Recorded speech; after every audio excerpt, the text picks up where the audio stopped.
Oh, what a day! What a lovely day!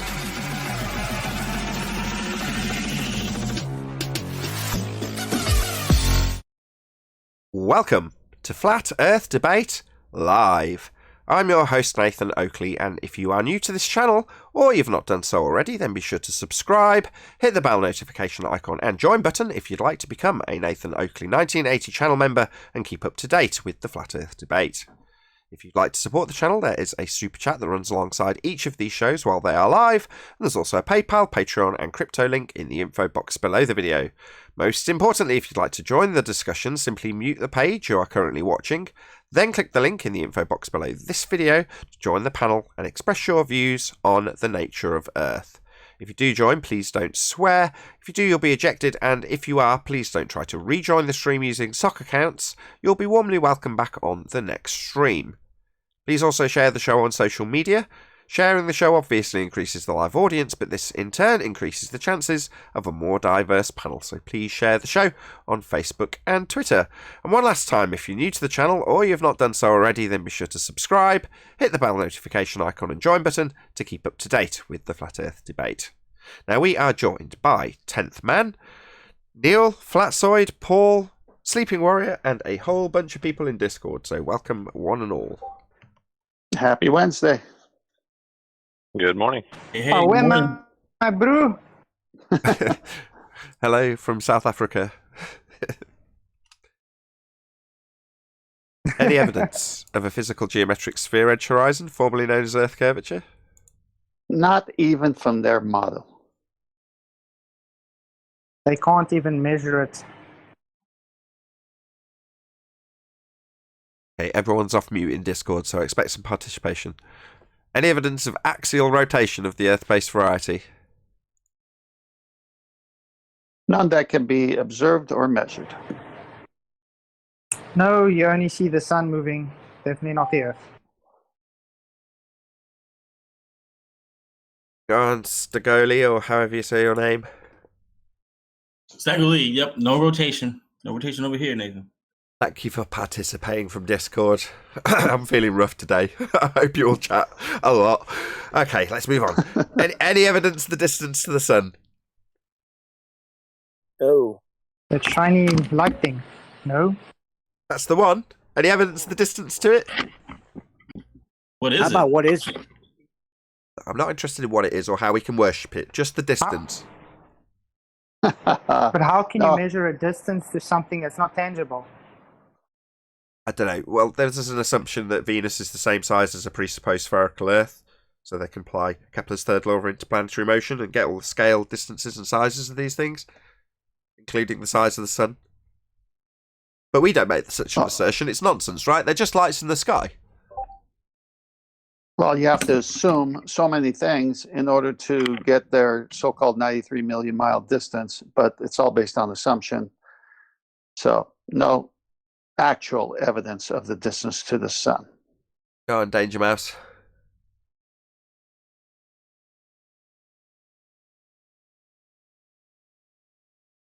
Did David Jason that did the mouse? Wasn't it? David Jason? Del Boy? I'm confused. British actor that did the voice of Danger Mouse. It's not important. I was trying to get the guy on the panel who was making background noise. He's just vanished. No worries. Let's move on. Any scientific evidence of gravity? What No. is it? It doesn't match what they say, whatever they put out. Yeah, I want to remind people that ballers' tactics on a lot of the topics are to major on the minor, and they completely ignore the major. We want to focus on the major, and we want to major on that major. And when somebody talks about gravity, you've got to ask them for a definition, because they often give you a colloquial, personal to them definition to describe the effect. But in science, it's currently defined, and we currently know what causes it, at least according to Albert Einstein. Not that we agree with Einstein, but it's their current physics. So anytime we have any conversation with regards to gravity, always ask them for a definition and watch them always fail to get the first two words in the definition, the effect of the curvature of space-time. Now, once they fail to do that and you point it out that they failed to correctly cite it, then watch them weasel the way around how they explain things like Newton's apple falling on his head, because they can't. You can't have Newton's apple accelerating from the tree without a force in their model. But because they need a force, because F equals ma, we know that we all accept that there is an accelerating mass, an apple, but they need a force. Well, if gravity is not a force and it's an effect, then there is no conversation there. Now, because we major on the major and they like to major on the minor instead, then if their major is incorrect, then there is no conversation. So let's focus on majoring on the major and let's get them to define it and then apply it, and they can never do it accurately. So let's major on major. Let's not go towards the minor, because the minor bits are minor. Do you think they realized that even Newton's gravity was actually based on assuming the moon had to fall because an apple falls? No, I don't know. I've not heard that one before. Yep, that's actually what it is. He saw an apple fall, so he looked up and saw the moon, so he had to assume the moon has to also be falling. And that's how it became with gravity. Yeah, I actually had a baller the other day, actually admit that we see a phenomenon here on Earth, and then we take that phenomenon that we see here on Earth and attribute it to what we see in the sky. They pretty much said the same thing. That's a total lie. What about gas expanding in all directions to fill the availability of volume it has to fill? Do they apply that to the sky, Paul? No, they kind of pick and choose what they want. So gravity fall down, go boom, boom, or a moon orbit, or orbits moon, or whatever you want to call it, to Jupiter orbits, all that kind of stuff. But yeah, it doesn't apply to gravity, or it doesn't apply to gas for some reason. Right. It would represent an available number of microstates that the gas could occupy, though, wouldn't it? That sky vacuum. Again, not applicable. This would be the second law, the inviolable second law of thermodynamics that applies always. They don't apply that, because it would obviously debunk the notion of a sky vacuum. Well, I got a hypothetical question. Hey, Arwin. Go ahead. Hello. Yeah, I was just wondering, about the concept of orbits. Now, I know, of course, it's complete science fiction, but always some maneuvering room to tinker on it. So if a thing, an object, or a planetoid, a moon, is basically falling in a circle, right? That's how it's described, falling. It's not like it's magnetically tied in. It's literally falling in a circle. Would that mean that if you were on one side in the direction of which it is falling, that you would actually feel that, being pulled slightly towards the direction the entire thing is falling in, after all? Because if gravity is not a force, but it's actually the space-time bending, well, that would kind of make sense with the falling, but then, space itself would kind of pull from that side. You would notice it, wouldn't you? I think you would. We don't, and their assumption doesn't stack up. But yes, your point is valid. I'm taking it way too serious. No. Your point is kind of akin to a point that you, Hube, used to make in the comments in terms of the speed changes. If you're going to claim that you've got all these different axes that you're travelling along at different speeds and different motions and different directions, you're going to have speed changes, and you're going to feel those like you would on a waltzer. Well, we don't feel anything. We don't feel a thing. So yeah, I totally agree, Arwin. Would you feel them? Yeah, I think so. Based on the way they describe it. If you've got something perpetually falling around a sphere Earth in a presupposed orbit, yeah, you'd feel it. We don't. It's nonsense. Yeah. Come on, Nate. If you ever fallen, like with a parachute or something, you know that you definitely feel when you're falling, when you're in free fall. Not just by the wind rushing past you. You just feel it in your body. So you should feel something like that if you are like at the bottom of an object, even a giant object that is falling in a perpetual circle. You would have to feel that because you feel actual falling too. That's my reasoning behind it. Feel it in an elevator. You feel it generally if you're in motion. Hey, Paul wanted to say something. I'd like to follow up. Go ahead, Paul. No, go ahead. You have to deal with the toddler. All right, sorry. All right, so Arwin said space-time bending in his narration there. So hopefully we can just define what space is and then what time is and what bending is. But when you put all three together, it doesn't make any sense. Well, it does if you realize that it's the space-time bending is just a reason to conjure up any force without actually explaining it. So I've got to how else is, they can't even use a Newtonian concept to explain the concept of an orbit, really, if you think about it. Because how is it falling perpetually in a circle yet has a stable trajectory? Things that fall and that are not obstructed by air tend to have no maximum velocity. So why wouldn't the moon then be accelerating and all that? And Reasons. I need to Go on, Anthony. respectfully interrupt Go ahead. 10th here, because 10th just said we need to take a look at space and time and something else and take them three things together. Well, space-time is defined. We know what space-time is. It's conceptual and therefore abstract, and it's represented only mathematically with no empirical evidence whatsoever for space-time. So let's not look at it in segments. Let's look at it by its definition, a conceptual medium in which is represented mathematically. That's all space-time is. It's a figment of your imagination. And that's what they call gravity. Well, that's the definition. So that's what we should stick with. Oh, I agree. I'm glad you did that because I wanted to start with each word and then get to what you just said, which is a nice conclusion. Yes, it's a conceptual medium described by pseudo-Riemannian four space. Length, breadth, depth, and time. It's abstract. It's not real. What pseudo-Riemannian four space, Nathan? Geometry of length, breadth, depth, and space-time. Einsteinian mathematics. It's a concept reified into existence by fundamentalist zealots who think they live on a sphere. Oh, so it's a four-dimensional world, but we only see it three-dimensional. That's how Rumpus describes it, right? It doesn't matter how Rumpus describes it. It is conceptual. Yeah, I agree. Conceptual, abstract, poetry. That's all it is, but in maths. Let me poison the well for a second. Just because it's not proven doesn't mean that it couldn't exist. That's an argument from ignorance fallacy. Like invisible green pixies. Textbook argument from ignorance fallacy. Hey, you got to start somewhere. Just because it's not a logical fallacy is better than nothing. Just because it's not proven doesn't mean it does not exist. Yeah, that's basically his position. Yeah. Argument from ignorance fallacy. Let's move on. We've just at gravity. Any single viable hypothesis from any of the fields of astronomy, cosmology, or astrophysics? Not yet. Was it really worth moving on to that one? We've never had any examples where astrology, numerology can ever give us any scientific valid hypothesis. We're not asking for scientific validity of the heliocentric system from numerology. That's for sure. But I couldn't remember the other ologies, and they're the only ones that came to mind.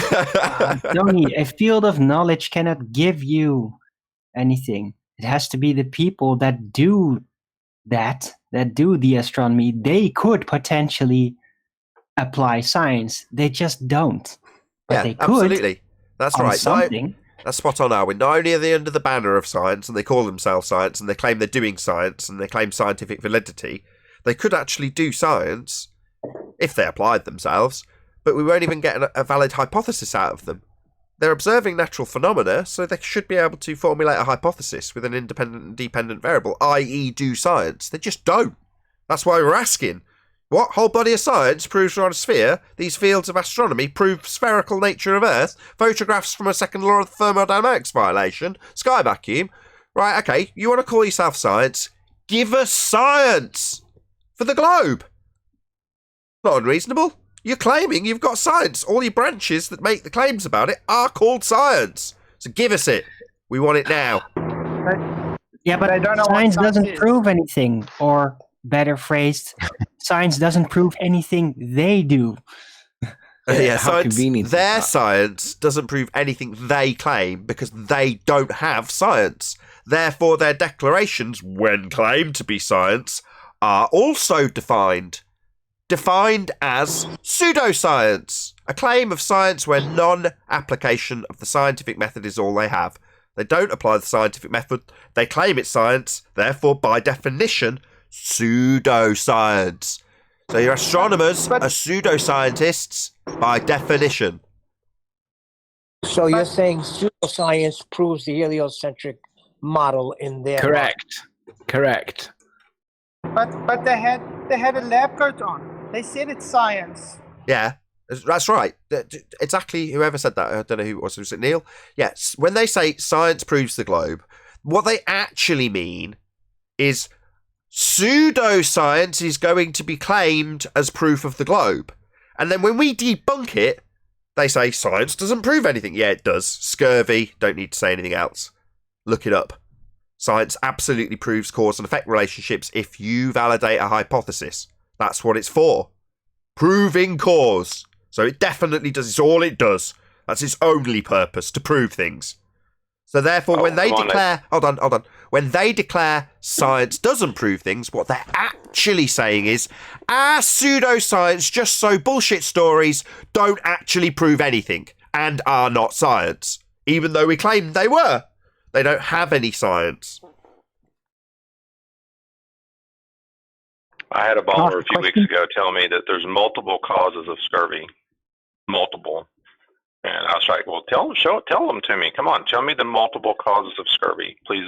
And then he tried to say, well, the definition of scurvy is the lack of vitamin C. I was like, well, yeah, but how do they determine that? So what method they use to determine that? So in the definition, so the definition clarifies the scientifically validated cause of the effect, then? Yep, exactly. Just the definition is good enough. That's all. It's defined as lack of vitamin C, so that's what we know because we know that.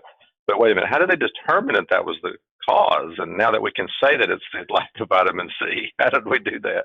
It was empirically validated by systematic experimentation based on a hypothesis, otherwise known as science. Science proved that lack of vitamin C causes scurvy. Proven by science. That's what science does. Advances humanity. Very useful. If you're a liar, you can hijack some of those empirical terms, though, and make you just so pseudoscience stories be labelled science when they're not. Stories of lights in the sky being spherical physical bodies with assumed radii.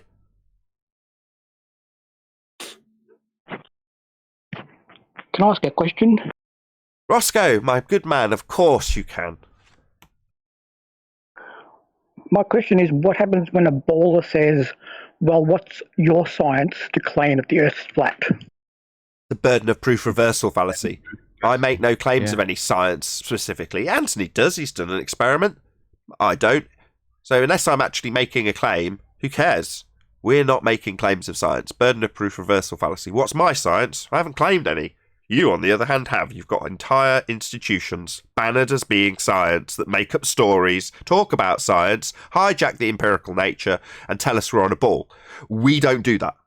So it's a burden of proof reversal fallacy. Good question, though. Well, and Cool. and the nature of the That Earth was is my not a response. cause. Yeah, cool. Anytime. And- Go ahead, Paul. That's it. And the nature of something like it's flat is not a causal relationship question, right? It's just a what is question. So science wouldn't apply, technically. Correct. Science is exclusively dealing with the cause of natural phenomena. Natural phenomena being something that's happening in nature. Why is that happening? Well, that's the realm of science. If you can establish that a man's made something that's made that happen, then that's not within the realms of science, it's man-made. If you're asking a what is question, then you're not trying to establish the cause and effect. In this instance, both is the Earth flat, is the Earth a globe, is outside the remit of science. So when we ask in a way, it's kind of non sequitur to say, what's your scientific validity for the Earth being a sphere? They can't provide scientific validity. It's beyond the scope of science. It doesn't stop them asserting it. And the reason they assert it is because science was taught to us as being an empirical method. It is. It doesn't stop them from saying they've got that method when they don't, which is what they've done to assert we're on a sphere. Claim science when they haven't got any. So they do it when it's convenient. They do it when they've got things like models, something that's defined, something that's utilised when you have a limitation on your hypothesis. In other words, you can't validate it scientifically, so let's go to the models and then reify them into existence. No. But that's what they do, and it's useful to have a few magical words that imply empiricism. So Neil deGrasse Tyson will bark on about how science is right whether you like it or not. Absolutely correct. It's an empirical method if performed correctly with a validated hypothesis. That would be a scientific prediction that you've actually performed an experiment to validate whether or not you were right in your assumption in the hypothesis. If that's done, you've got an empirical result at the end. Either way, you either empirically validate your null or you empirically validate your alternative. So he's right.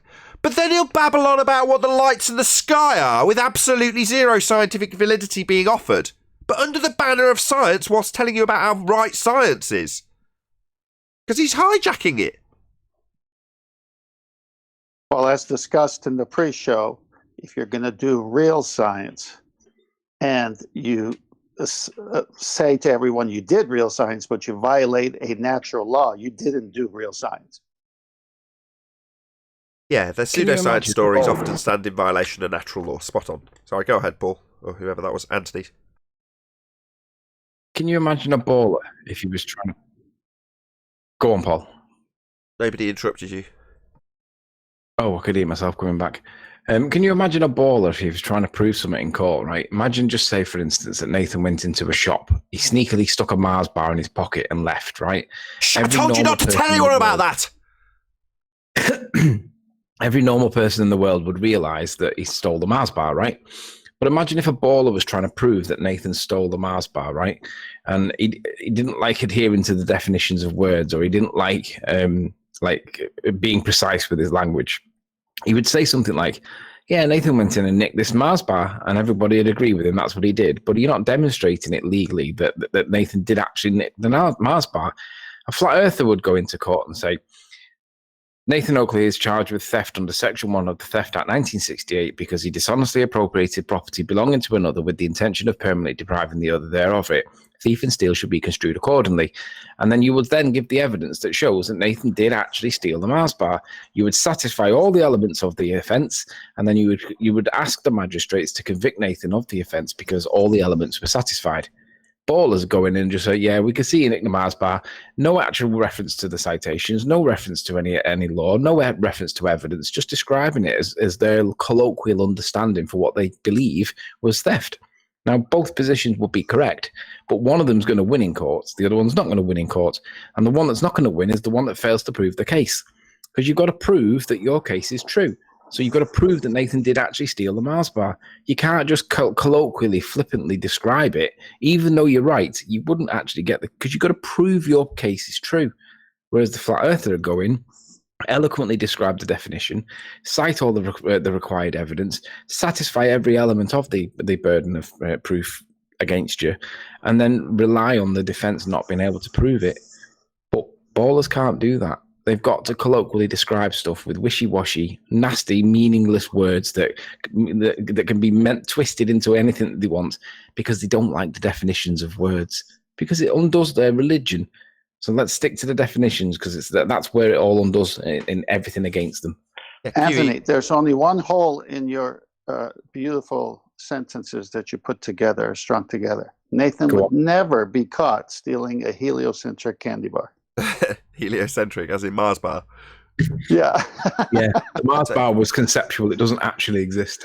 Yes, there aren't any Mars bars really happening here. Anyway, QB sums this up by... What about the Milky Way? Just one second. I just want to sum up You can Anthony's think point. of it as a... Hello? Yeah. So Anthony's point is also summarised by Quantum Eraser when he says that our opponents need to say, as exampled by.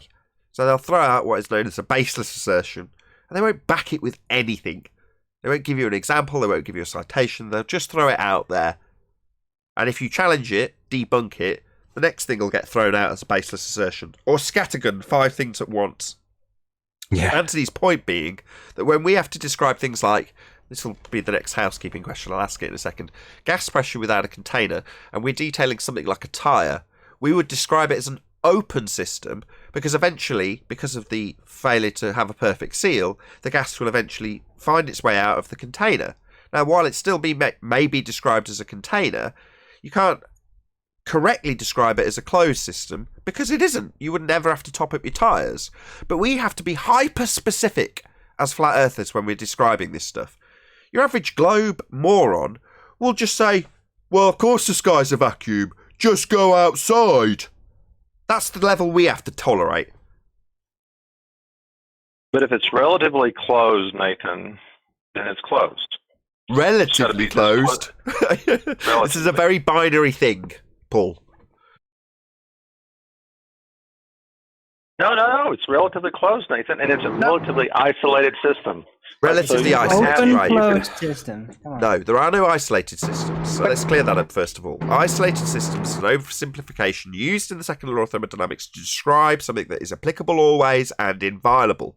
So to describe it, which is all the second law is, a description of something that's happening always, they use this thing called, well, it's like akin to ideal gas, something that doesn't exist. You can describe with ideal gas law how gas behaves. Now, because there are no ideal gases, it doesn't mean the law doesn't apply. And likewise, because there are no isolated systems, it's used as a description, which is all the law is, a description, doesn't make them real. There are no isolated systems. Does that mean that because there aren't any, utilization of this descriptive term to describe how open and closed systems behave isn't applicable? No. It's just a description of something that's happening always. And what's being described happens always. It's simplified with this isolated system. Next thing, relatively open. No, it's a binary. It's either open or closed. Not open and closed. That's not how it works. I stuck something in master B. Okay. Paul? Oh, it's Sliced Barcade. No. Oh, yeah. I was good. I'm so glad somebody's brought that up because I wanted to bring that up, but I didn't know where I seen it. Yeah, read Slice. Okay, it's up on screen, Flatsoid. You be my guest.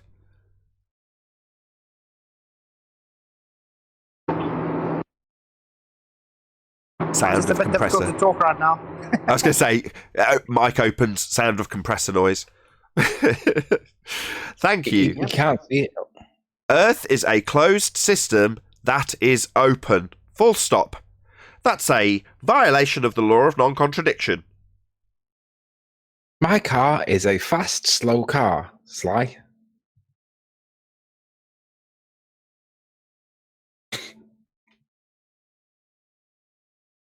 Oh, what an absolute joke. He's even got the... That was good. Oh, it's Flatsoid. I was going to say he's even posted the picture that debunks him. It's not. It's Flatsoid's reply. Yes. Show me closed, open system, please. No, there isn't one. There's no such thing. It's just total nonsense. The problem they've got is their version of what the heliocentric world is an open system, i.e. Voyager can leave, right? Open for it to go out. Yeah? The problem is that it's also open for all the gas that's expanding in every direction at high speeds. It's open for that too. And it would all fuck off into space, leaving us with none. We'd all be dead if the sky was a vacuum, because gas has this tendency to fill the availability of volume. It's described with the second law of thermodynamics. It's inviolable natural law. If the sky was a vacuum, the gas we breathe would fill the space.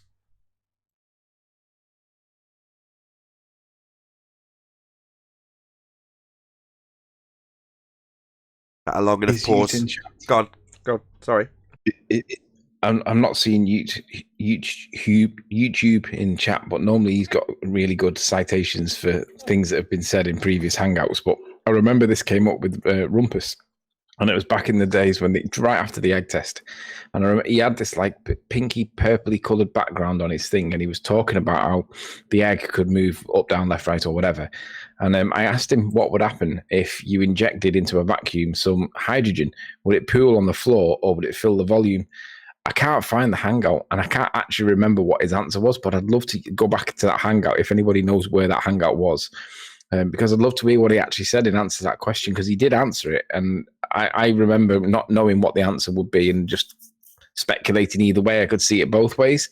But back then, like 2 years ago, we were asking that question because it was the logical conclusion to what happens with gas if you pour it into a vacuum. Does it fill at the bottom or does it fill the space?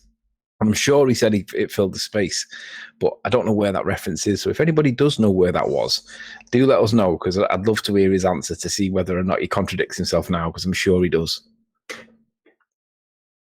Nathan, your last statement was really good because I've used this in debating people about open and closed systems.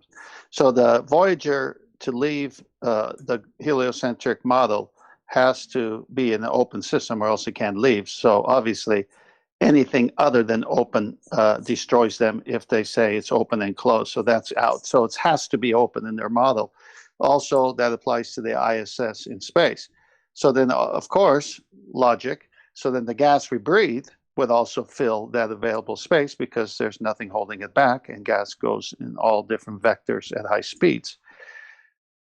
I say all that because it's obvious, but now when they show their heliocentric doublespeak, the so-called ISS and so-called astronaut suits are also closed systems to keep the oxygen in. So isn't that a tell right there? Yeah. My screen grab with gravity on it, although it's typically got the Discord server covering it, has got a picture of a dude, right, who's got the Earth beneath him. Might actually be Sandra Bullock, it's not relevant. But obviously that person's got a high-pressure spacesuit on, so that their gas doesn't fill the volume, the space that's surrounding them, the sky vacuum that they're in, according to the movie. Well, below him, or her, there's a high-pressure gas not expanding into the vacuum with no barrier. It's an absolute piss take.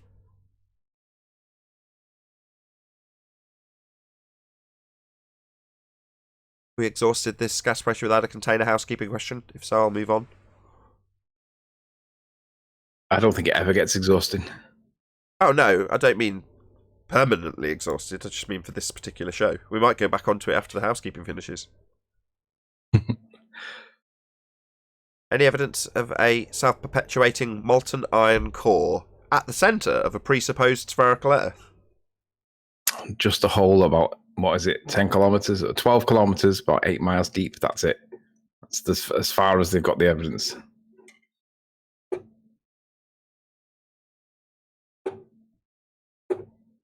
Any more? Ryan? Are we going to add something? No, clearly not. I've lost track of where we are. Any evidence of the R value? Earth radius? Dead and buried. Bye-bye Venus. Bye-bye Kepler. Bye-bye black holes. Bye-bye everything.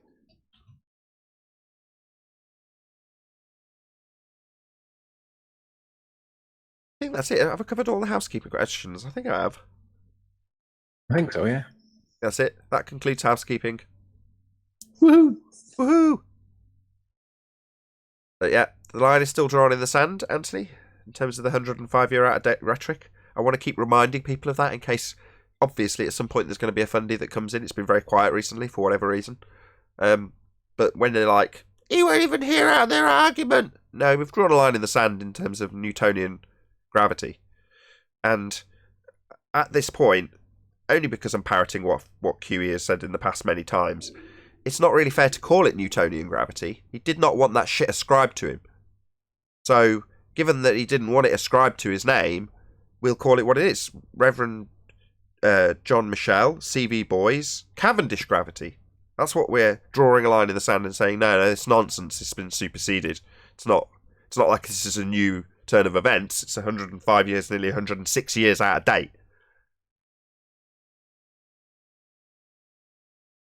I meant to say something yesterday, and Anthony brought this up about the cause of the Cavendish experiment. Remember that, Anthony, when you're talking about that? Yeah. Oh, yeah. When they said, how do you explain it if you're on a flat Earth? And I said, simply by reading his own document where he cited that the realistic probable cause was actually heat transfer in the environment in which he's doing the test. That was what it said in his own paper. Well, and that could be demonstrated, like, you've seen those little sails are inside of what did you call it? They're not sails, I guess, but it's a globe-shaped thing. It's in a vacuum, and the thing it's dark on one side and light on the other, and you just shine a light on it, and it causes it to spin. Have you seen those? No. No, I've not seen that. You haven't? You seen it, Nathan? You know what I'm talking No, about? I haven't. I was saying no. That's interesting. I've not heard of that. Yeah, if you'll give me a minute, you guys can talk amongst yourselves. I'll try to see if I can find one, and I'll post it. Always nice to see what we can do in a man-made chamber when we remove all the air. Obviously, nature itself abhors a vacuum. There are no naturally occurring vacuums. That's absurd. The gas just wants to fill them all the time. Stephen Gerhardt says in chat, he says, Sleeping Warrior, can you help me find the video of gas pressure within a container? Please and thank you. Any help will be appreciated. Can you help me find the video of gas pressure within a container? Yeah, just type in sulfur hexafluoride demonstration and you'll find the gas pressure in a container. Thank you. Sorry, just type in gas pressure and look at what the definition says. What the heck? Hold on. Anybody at all on the panel, please just type in Google gas pressure and read out the first thing that it states, please. Anybody. He wanted the video of gas pressure within a container, though. That's what he asked for. So I'll give him. I know, but the realistic answer is without a container, you can't have gas pressure. So if you're ever going to find any example of gas pressure ever, it will involve containment, because without the container, there can be no pressure. Also, the definition of gas pressure is the force exerted on the walls of its container. That's what gas pressure is. So to say, well, have you got an example of that? Well, you can't have an example without that. So it's not like you're going to suddenly stumble across the antithesis of this antecedent consequent relationship, i.e. gas pressure requiring something to press on. You're not going to suddenly find gas pressure without a container, like you're going to throw that at us. Every example that's claimed to be gas pressure without a container normally involves multiple containers. So even if you try and find one that doesn't have a container, you'll still find containment being required. It's an antecedent to have gas pressure. Just go buy a can of hairspray. My goodness, what a dumb question. I'm going to call out Mr. Sensible in chat here, guys. Let everybody be the witness. He says, Mr. Sensible says, Sleeping Warrior, please post some more FE crap. You guys are all drying up and I need material.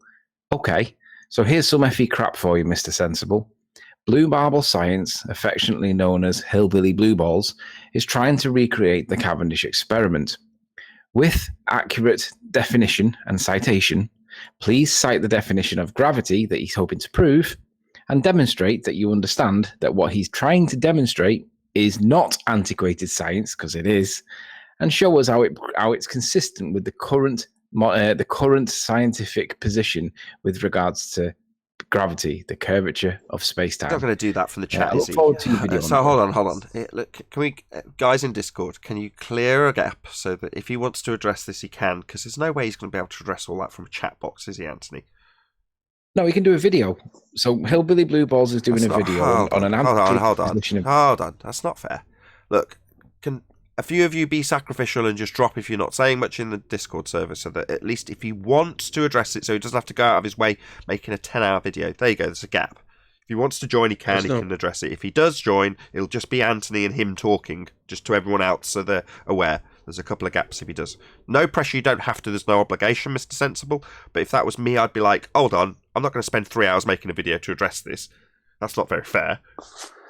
Is this the same Mr. Sensible that says, at best, you've proven that the radius... Stop. No, don't poison the well. No, right, he's talking about... I'm not. Is this the same guy? You are poisoning the well. Yeah, you are poisoning the well. No, stop. If he joins, it's just going to be Anthony. He's just going to be talking about gravity. Don't poison the well. No need. All right. Well, I'm trying to lure one in. Don't start stamping on their safe grounds already. They got to get in first. I don't care if he joins or not. I just want him to be able to, should he want to address it here and now, and not have to make a 3-hour bloody video about it. I wouldn't want to. What we could do is we could poison the rat, which would be Hillbilly Blue Balls, because this is the same guy that made a video entitled Gas Pressure Without a Container, and then he used a big bloody pipe up the side of his house and claimed that he didn't use a container for gas. Yeah, he was using a big massive pipe, and when he was challenged to demonstrate it again but without the pipe, obviously that video never arrived. Yeah, he doesn't seem to think that that's a problem. Well, we all think that that's a problem. It's called dishonesty.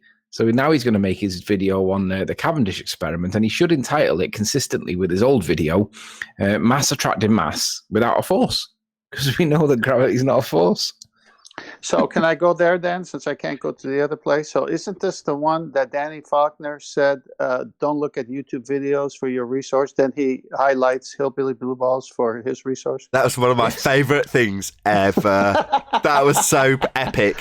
Like, it happened within days as well. He's on a radio broadcast saying, these foolish flat earthers, they just do a Google search. They should come to me. I know all about debunking them. And then Nathan Thompson says, hello there. How can you have gas pressure without a container? Met with total silence. A couple of days elapse. And then he posts a Facebook feed with a link to Hillbilly Blue Balls after a cursory Google search, not recognising the 2 containers used in the example. What a complete retard. Oh, not only not recognising that, but not recognising the hypocritical nature of what he's actually done himself, because he criticised us for YouTubing stuff on YouTube, right? The exact thing that he did himself. He said, you come to me, I know all the answers. Well, really? You cited blue balls. Yeah, after a quick Google search. Oh, well, I'm being asked for gas pressure without a container. Google. Gas pressure without a container. Oh, what do you know? A YouTube video from a moron. Here, Facebook. Here's your answer. Obviously, I'm not just going to do a cursory Google search. That's precisely what he did. But did he even watch the video, I wonder? Probably did he not. actually go there, or did he just see the title and thought that it should be right? Most people are headline readers. He strikes me as a bit stupid. He probably just read the headline. Right. Well, either way, if he watched it and posted it, double stupid. Yeah, what's he going to cry? Ignorance or stupidity? Either way, I don't care. He cited Hillbilly Blue Balls with his 2 container example of gas pressure without a container? What a complete fool. After criticising us for just doing Google searches. No. What about your practical example of gas pressure without a container in violation of natural law, doctor? I just want to point out for the audience that Mr. Sensible has swerved the question given to him about gas pressure in a vacuum. And he says, now, I haven't been following Blue Marble Science's videos. I would rather an explanation for the Atmos gradients, no containers required. Well, that's called swerving the question. Now, we've all had that conversation about why is there a density gradient or a pressure gradient or an atmospheric gradient or whatever gradient you want to call it. Obviously, the issue is how the gradient exists in the first place, because one cannot form on an open system in a vacuum. But you ignore that, don't you? You want to talk about the gradient that is there, which we say can't be there because it's a vacuum and gas pressure will always go to no pressure because of the laws of entropy. You ignore that and you want to focus on why the gradient's there. No, that's majoring on a minor. We want you to major on the major. So concentrate on where the gradient came from in the first place, because that's what we want to know, please. Is his assertion that you can have a gas pressure, a gas pressure gradient without a container? I'd like to see that, please, Mr. Sensible. And for those that are unsure, we've been asking this for 2 years at least. I just want to qualify one more thing. Sorry, Anthony. Earlier on in the show, I pointed out that we have to be quite meticulous. I think it was you that made the example, Anthony. And I was like, yeah, we have to be really fastidious about how we detail things. Now, I expect that the next reply will be precisely the example I gave earlier on the show. That would be to say, go outside and point at my fundamentalist religious belief that the sky is a vacuum. Let's see if I'm right. Well, you've identified that gas pressure is exerted against the walls of a container. So now he's asking, he's saying that there's a gradient in the vacuum. Well, how'd you get the pressure in the first place? Indeed. They don't like that question. Go on, Anthony. Don't like that question. They ignore it. They want to focus on the gradients instead. No, we know that we understand how the gradients work. We can explain it inside a container with the biogeochemical cycle. We're not asking about the gradient, and you can't swerve away from it.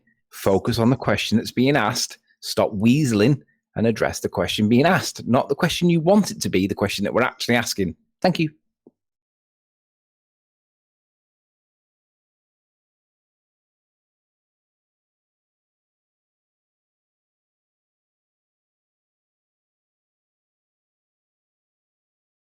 No longer a space on the panel for him to join.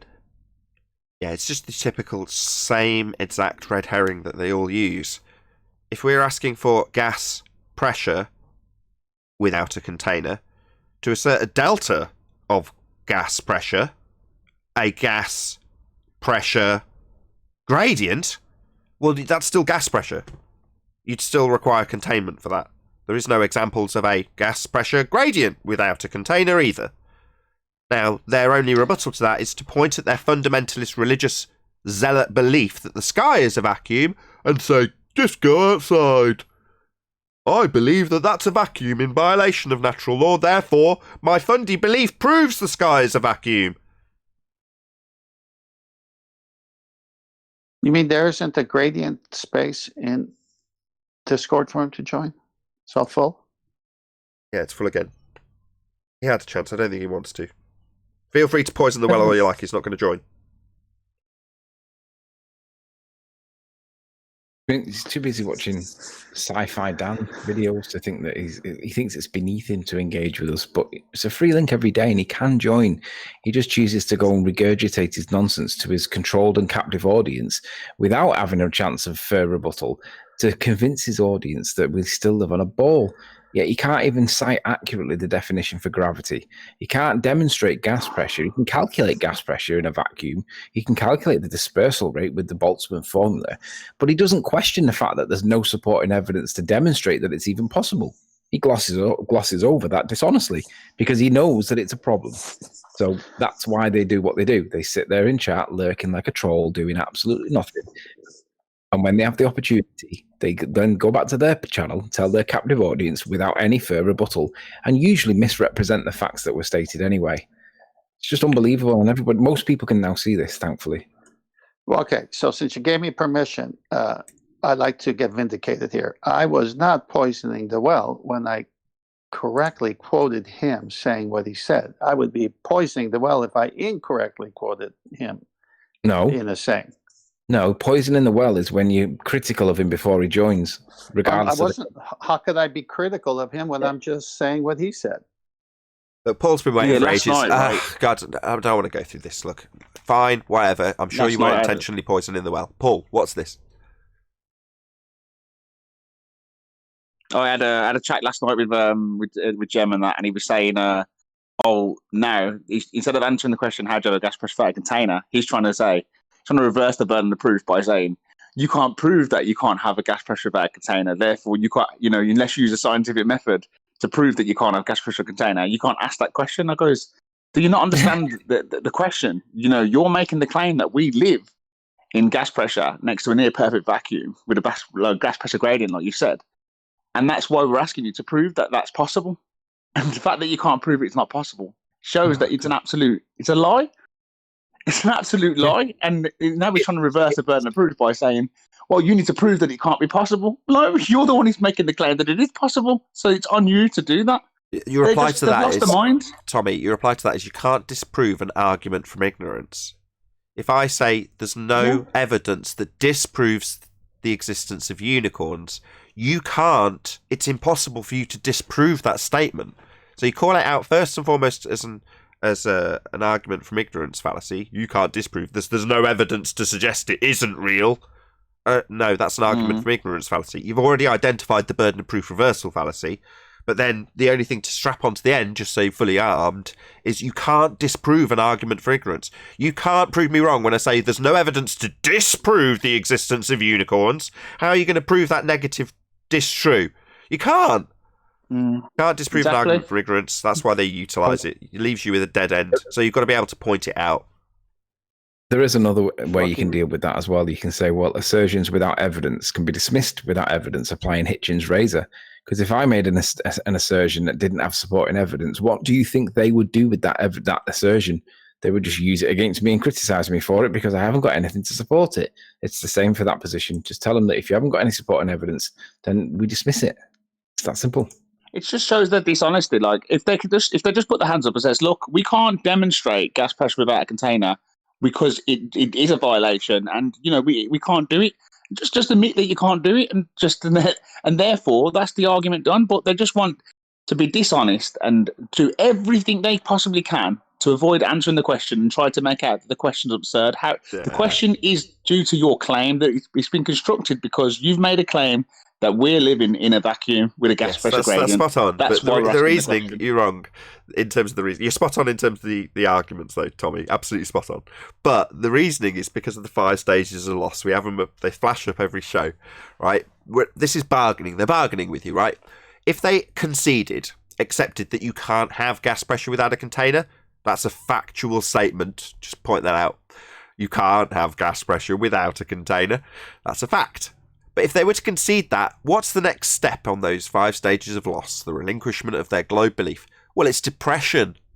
None of them want to go from concession to depression. They regress to anger and denial, right? So they got angry with you and denied, correct? Am I wrong? Yeah, Of course not. absolutely. Right. So they're not going to go forward. Oh, well, I understand implicitly that you can't have gas pressure without a container, debunking my assertion that the sky's a vacuum, because that leads them to the depression stage, where they've got to relinquish that idea of space and men in suits flying around and orbits and pictures. And they've got to get rid of all of that. That's depressing, Tommy. They're not going to do that for you, I promise. In 5 years, no, they're not going to do that for you. You're the one exception. No, no. In fact, you're the only exception, to my knowledge. Anybody else got any other example other than Tommy? Well, I was going to say you forget what Tommy's background is. I'm happy if it's round flat. I'm not got emotional attachment to, the doctrine or the whatever you want to word it. The science isn't. I'm not loyal to. I'm loyal to the truth, and the truth is this is a violation. This is something that anyone with common sense can deduct that it can't be done. So, and for the fact that you asked that question and they do not answer it, just makes the red flags are just so obvious to see. Anyone can see it. So, and now they try to do that. I just left the server. I just thought I'm not listening to this anymore. People that this dishonest that know themselves they cannot demonstrate it should just admit where they can't demonstrate it. If it's true, then there should be no problem admitting the truth, should there? That's what it's all about. They It's can't truth. demonstrate it. They can't demonstrate it, and because they can't demonstrate it, then can you imagine if I made an assertion that I could make something happen, right?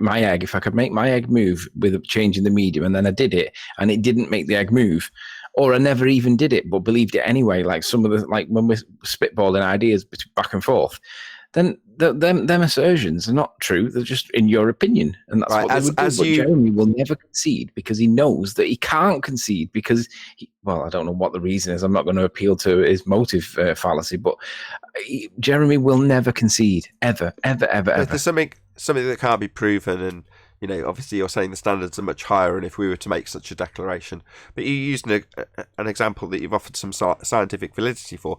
What about baseless assertions like the ice wall? Well, that's only based in like logical progression, isn't it? There's no hard evidence for an ice wall, but we do know that the further away from the sun you get, water begins to freeze. So it's logically makes logical sense that there might be an ice wall, but we don't know.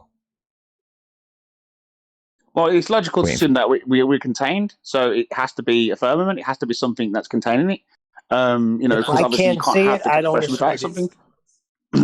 Yeah, that's what I mean. So, there's some sort of logical Hold on, Tommy. deduction to go to. Hold on. Neil's going to educate you. Go on, Neil. Just explain to him.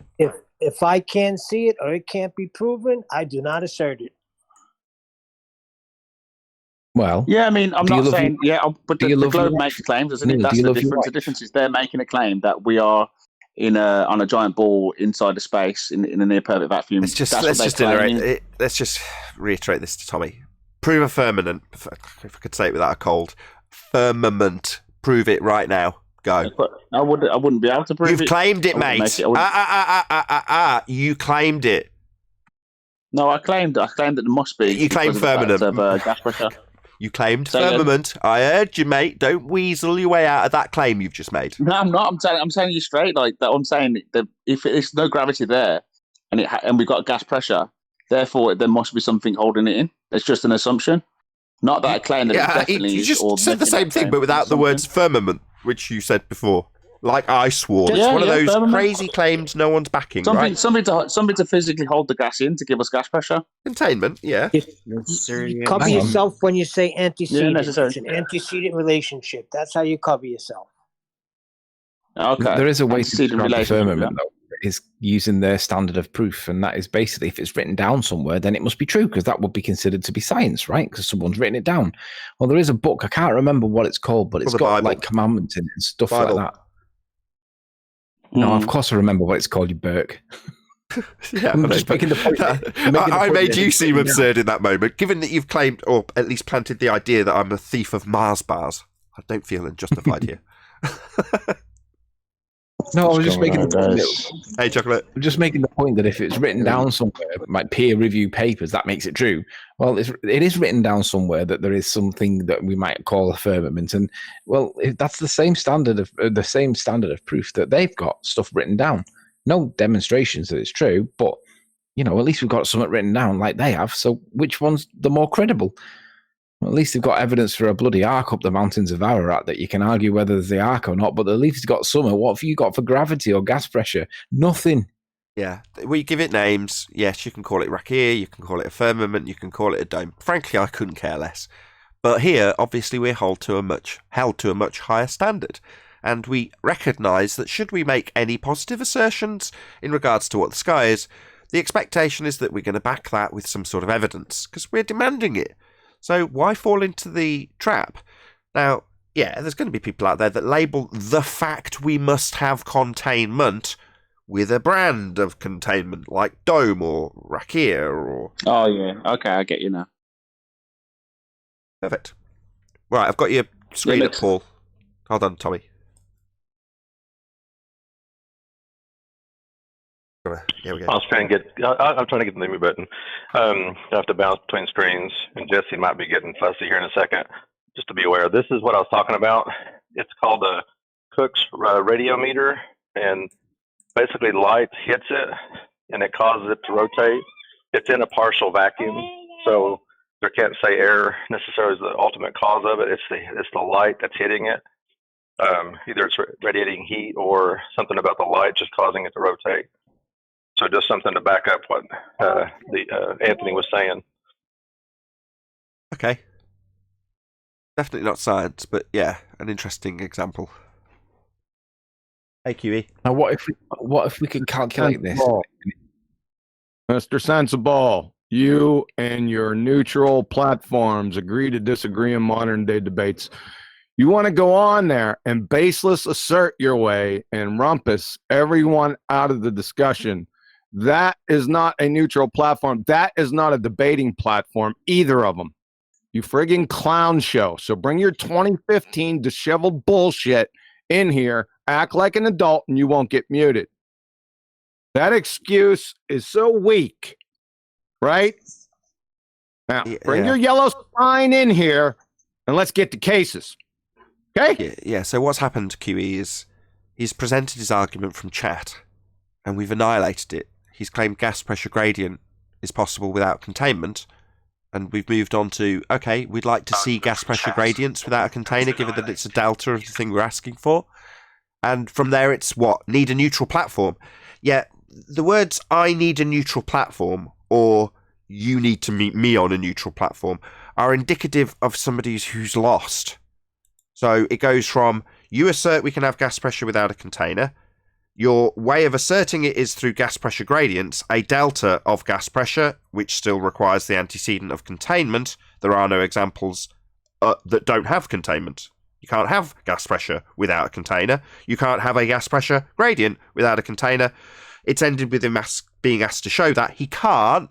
So what he needs to do is get us somewhere else so he can reassert it 20 times without that rebuttal being heard. So, yeah, I need a neutral platform is Brenda's original, I've lost now, therefore you can't debate. Right, well, no, we've annihilated your claim, Mr. Sensible. So if you're now in the chat saying, it's not fair, well, without you even being here, you've asserted it from chat. It's been documented on screen. We've seen your claim, and then we have ripped you a new asshole. That's what's happened. Okay, Mr. Sensible? Neutral platform you don't need. You need to show us a gas pressure gradient without a container, as per your claim, that we've annihilated with natural law. That's what's happened. These people are just blinkered to what they... Why am I even getting exasperated? This is a man who can deny his own words to Anthony. Yeah? At best, you would have debunked the radius of Earth. Those are quoted words from Mr. Sensible that he's denied even saying. This is a pathetic individual. He'll deny his own words. That's how sad he is. Neutral platform, what? So you're going to lie about what you've said? You're a pathetic man, Mr. Sensible. To be fair, Nathan, he denied it to Mitch from Australia. I have the clip in Master B time-stamped right now if you want to play. Yeah, let's end with that. Mr. Sensible. Atmosphere. That's a contradiction in terms, son. Atmo, meaning air. That's gas, right? Sphere, meaning shape. Gases have no inherent shape, you dumbass numpty. That's a QE statement. Bring your 2015. I'll go to a neutral platform. You can go to the 24/7 Flat Earth Discord into the arena. Now that's a debate, son. Go in there. I'll see you in there this evening. Every single geometric horizon distance can be no more than 1.22 miles times the square root of the observer height in feet. Yep. Agreed. Yep. And so the black swan image that we have shows a horizon far in the distance past 1.22 miles. This is at 1 foot. Even if you say it's 5 feet, the geometric horizon should be 2.77 miles.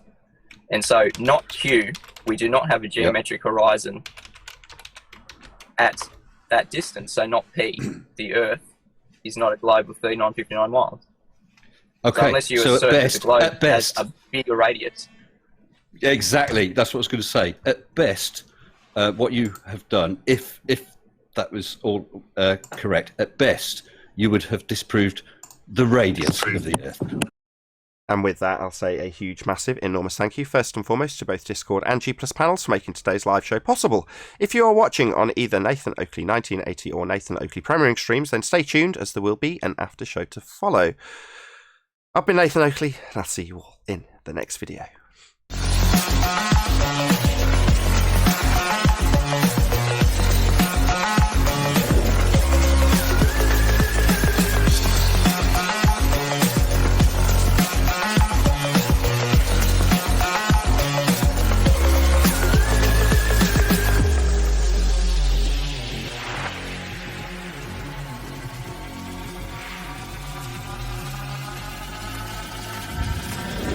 Oh, what a day! What a lovely day!